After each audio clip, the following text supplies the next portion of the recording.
Tonight, MS Now confirms Donald Trump secretly swapped planes at that NATO conference last month in Turkey due to security threats. Well, you can see Trump appeared to board Air Force One on July 8th. Shortly after, the president was secretly shuttled to a smaller decoy plane on the tarmac using an airport catering truck.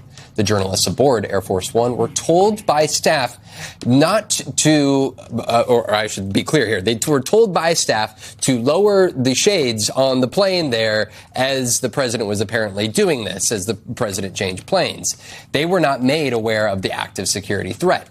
The Washington Post was the first to break this story, and we should note news outlets, including MS Now, originally reported how the president traveled back from Turkey based on what could be seen, in addition to White House updates via the press pool. Well, if he wasn't on a plane that he shouldn't have been on in the first place, because had he not accepted it, it would not have been a problem, then we wouldn't be here, right? Because he would have been on an Air Force One that would have all the required military and security and so forth on it, that he could get on the plane and not have to go out a back door to get into a catering van to get on a smaller plane and hide. It's a national security issue. It is. And that is why this is important. It's a national security issue. He is the commander-in-chief of the U.S. Armed Forces. He is the executive of the federal government. This isn't just about, oh, the press didn't know, he went to another plane.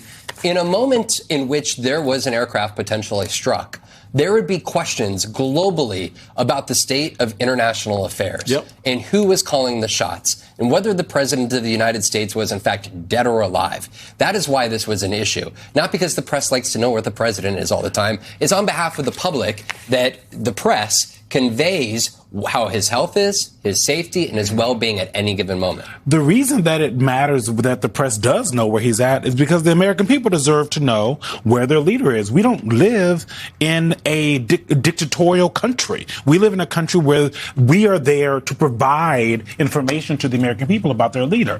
We talked about it before, I'm former president of the WHCA, so I say this with the level of expertise. The press pool, the WHCA, in normal times get lots of information that they do not share, right? When I was president, they told us a lot of things that I could not share with anybody because of national security reasons, because it wasn't done yet, because we were worried about it getting out, right? And then that's called an embargo. Then the information comes out later and you're able to report on it. And the idea that they did not tell the folks on the plane that this was happening is baffling to me. That the press pool was sitting on the plane with his staff and they didn't tell them the information. They tell us this kind of stuff all the time. This has happened before. This is not the first time that a president has had to switch planes, but in those times, press knew. I just want to know, why didn't they put his behind on the plane he ultimately got on in the first place?